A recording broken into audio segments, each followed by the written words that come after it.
Good morning बेटा।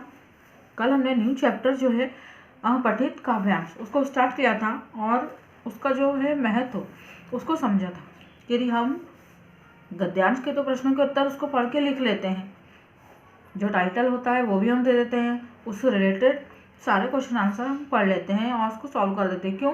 क्योंकि गद्यांश होता है वो गद्य मतलब एक पैराग्राफ है ना। गद्य का मतलब होता है पैराग्राफ, और पैराग्राफ में जो भी चीज़ें दी होती है हम उसको समझते हैं, क्योंकि सिंपल सेंटेंस होता है, वाक्य होते हैं उसमें, इसमें समझने की आवश्यकता तो होती है, लेकिन फिर भी हमको नॉर्मली जो है समझ में आ जाता है। लेकिन हम यहाँ अपठित काव्यांश की अपठित मतलब होता है जो हमारा नहीं पढ़ा है, जो पहले पढ़ा हुआ नहीं है, और जिसमें फिर काव्यांश मतलब काव्य का अंश, कोई सी भी कविता के 4 या 5 जो पंक्तियाँ या एक हम उसको छोटा रूप बोल सकते हैं गद्य का। तो इसको कैसे हल करेंगे ये आपको यहाँ पर चैप्टर में समझाया गया है। तो हमने यहाँ पर देखा था कि उसकी जो भाषा है वह कैसी होगी, और यदि हम इसको सॉल्व करते हैं तो इससे हमको जो लैंग्वेज है उसको समझने में, पढ़ने में, या हमारी जो अभिव्यक्ति है उसमें क्या आसानी रहेगी और क्या कठिनता है यदि सामने आती है, तो हमको क्या क्या जो है फेस करना पड़ेगा, उसके लिए हमको क्या चीज़ जो है आनी चाहिए। तो इस चैप्टर के बारे में हम पहले पढ़ते हैं कि अपठित काव्यांश को हल करते समय ध्यान रखने योग्य जो बातें यदि हम उनको देखेंगे तो जैसा हम पैसे सॉल्व करते हैं इसको भी हम आराम से, मतलब कविता की जो पंक्तियाँ हैं 6 से 8 पंक्तियाँ या 4 पंक्तियाँ या जो भी हैं आराम से हम सॉल्व कर सकते हैं। तो देखिए आपको टोटल 9 पॉइंट दिए हैं, मैं आपको यहाँ से पढ़ के बता रही हूँ, बुक में आप भी साथ में देखते रहिए। अपठित काव्यांश की भाषा गद्यांश से अलग होती है गद्यांश से अलग, क्योंकि गद्यांश यानी वाक्य, सेंटेंस पढ़ लेते हैं जिसको पढ़ा जा सकता है, लेकिन पद्य को गाया जाता है, कविता की लाइन होती है। तो इसका मूल भाव समझने के लिए कम से कम इसे 2 से 3 बार एकाग्रता पूर्वक, एकाग्र मतलब ध्यान लगाकर, बिल्कुल कॉन्सेंट्रेशन होकर इसको रीड करना जरूरी है, पढ़ना जरूरी है। जो शब्द कठिन लग रहे हैं उनके शब्दार्थ जानने का हमको प्रयास करना चाहिए, क्योंकि ऐसे शब्द होते हैं जिसको हमने कहीं ना कहीं पढ़ा है या नहीं भी पढ़ा है, यदि कोई अलग से लेख उठ के आया है तो वो हमको समझ में नहीं आता। काव्यांश का भाव है या भावार्थ है उसको समझने का प्रयास करना चाहिए कि उसमें किस चीज़ पर क्या क्या जोर दिया जा रहा है। जो प्रश्न पूछे गए हैं उनका उत्तर काव्यांश में ही ढूंढकर देना चाहिए, काव्यांश के बाहर से या अपनी राय से नहीं, क्योंकि जो प्रश्नों के उत्तर दिए जाते हैं वो काव्यांश में से ही होते हैं। जैसे हम गद्य में से, पैसेज में से ढूंढते हैं अपठित गद्यांश, उसी प्रकार इसमें भी क्वेश्चन आंसर उसी में से ही दिए होते हैं। वैकल्पिक उत्तर चुनते हुए काव्यांश के प्रसंग का ध्यान अवश्य रखना चाहिए। वैकल्पिक उत्तर जब हम पढ़ रहे हैं यानी विकल्प वाले, तो काव्यांश के प्रसंग का मतलब किस उद्देश्य से उस कविता की लाइन को वहाँ पे प्रस्तुत किया गया है, इसको हमको ध्यान रखना चाहिए।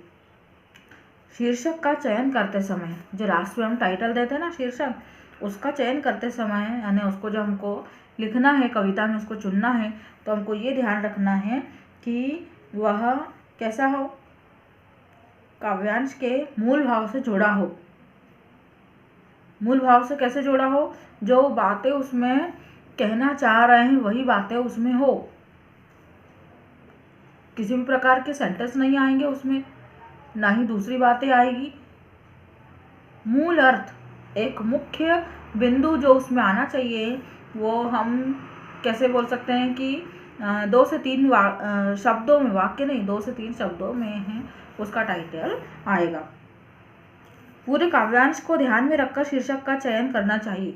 पूरे काव्यांश में किस चीज़ पर जोर दे रहे हैं, क्या वो पढ़ाई से रिलेटेड है, क्या वह पानी से है, क्या अनुशासन से है, जो भी चीज़ें उसमें आती है उसको हमको ध्यान में रख के इसका महत्व जो है उसको 2 से 3 शब्दों में बताना चाहिए। शीर्षक संक्षिप्त, सार्थक और आकर्षक होना चाहिए। संक्षिप्त तो आता ही, साथ में सार्थक, उसका कोई अर्थ निकलता हो ऐसा, और आकर्षक मतलब उस कविता से सूटेबल लगे और सुंदर लगे। अधिक लंबे शीर्षक उपयुक्त तो नहीं होते हैं, है ना, उसका आंसर ही नहीं होता है लंबे शीर्षक का, तो फिर वो शीर्षक नहीं कहलाएगा, वह पूरा तो उसके बारे में जैसे हम संदर्भ लिखते हैं, प्रसंग लिखते हैं, उस टाइप से जो लाइन है वो हो जाएगी। यदि उत्तर विकल्पों में है तो सबसे उपयुक्त उत्तर वाले विकल्प का चयन करना चाहिए, क्योंकि इन विकल्पों के उत्तर एक दूसरे से मिलते जुलते होते हैं। तो हमको समझना चाहिए कि कौन सा सूटेबल रहता है। यदि उत्तर विकल्प में नहीं है तो संक्षिप्त और सटीक उत्तर देना चाहिए जो क्वेश्चन से रिलेटेड हो। चलिए अब हम यहाँ पर काव्यांश पर आते हैं। सबसे पहला यहाँ पे दिया है, इसको पढ़िए। हे ग्राम देवता नमस्कार, सोने चांदी से नहीं किंतु मिट्टी से तुमने किया प्यार। ग्राम देवता यानी जो गांव है, गांव की मिट्टी है, उसी को सबसे पहले क्या है, प्रणाम किया है यहाँ पर कि सोने चांदी से नहीं किंतु मिट्टी से तुमने किया प्यार। मुझे यहाँ की धरती ने क्या है, सब कुछ दिया है। हे ग्राम देवता नमस्कार। जन कोलाहल से दूर, जन कोलाहल से दूर यानी जन यानी लोगों की, शहरों में क्या होता है, शोर शराबा अधिक होता है, तो यहाँ शोर शराबे से गांव में जो एकांत स्थान इससे दूर है। कहीं एकांकी सिमटा सा निवास, एकांकी नहीं है वो, एकाकी होना चाहिए असल में। एकाकी मतलब अकेले, अलग, और सिमटा सा निवास मतलब छोटी सी बस्ती है, छोटा सा गांव है, बहुत ज़्यादा यहाँ पर भीड़ भाड़ वाला इलाका नहीं है। रवि शशि का उतना नहीं कि जितना प्राणों का होता प्रकाश। रवि शशि का कितना प्रकाश है, जितना प्राणों का होता, मतलब जो प्राण के लिए, जीवन जीने के लिए आवश्यक है, उतना जो है चंद्रमा का और सूर्य का दोनों को प्रकाश यहाँ पर पहुँच जाता है। श्रम वैभव के बल पर करते जड़ में चेतन का विकास। श्रम यानी मेहनत, और वैभव यानी जो हमारे पास जितना है उतना ही मेहनत करके हम क्या करते हैं, अपने ही बल पर जड़ में चेतन। जड़ मतलब कैसे बोलेंगे, जैसे बंजर जमीन को जैसे उपजाऊ बनाना, बंजर जमीन को उपजाऊ बनाना, उसी प्रकार यहाँ पे बोला है कि जड़ में चेतन का, जागृति शक्ति जो है, हम चेतना शक्ति विकसित करते हैं।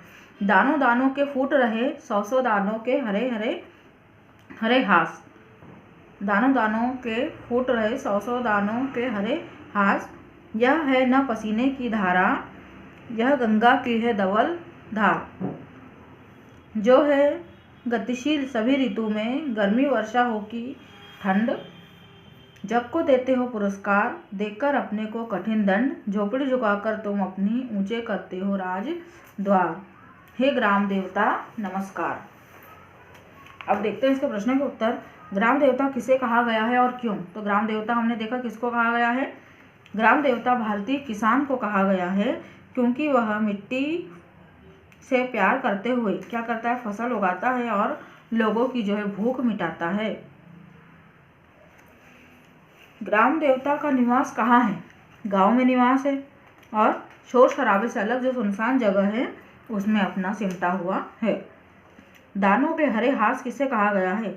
दानों के हरे हास किसान की लहलहाती जो फसलें हैं उनको कहा गया है, जिसमें वह हरियाली देखता है, हरियाली देता है, और जो फसल जब लहलहाती है मतलब उसके जो फसल जो है उसमें दाना जो है पककर तैयार होता है, उसी को दानों के हरे हास कहा गया है। ग्राम देवता संसार को किस तरह पुरस्कार देता है? ग्राम देवता सर्दी गर्मी वर्षा की परवाह किए बिना मेहनत करता है, फसल उगाता है और जो संसार को पुरस्कार देता है। क्या? अन्न उपजाकर, उसको बेचकर, सभी लोगों को पहुंचाकर। सोने चांदी का विग्रह करके समास का नाम बताइए। सोने और चांदी जब भी बीच में डैश लगा आता है तो हम जानते हैं कि ये कौन सा समास है, द्वंद्व समास है। तो सोने और चांदी ये आ गया, और समास का नाम द्वंद्व। काव्यांश से दो शब्द युग्म ढूंढकर लिखिए जो परस्पर विपरीत अर्थक हो। ढूंढ सकते हो विपरीत अर्थ, देखो यहाँ पर जड़ चेतन आया था आपको,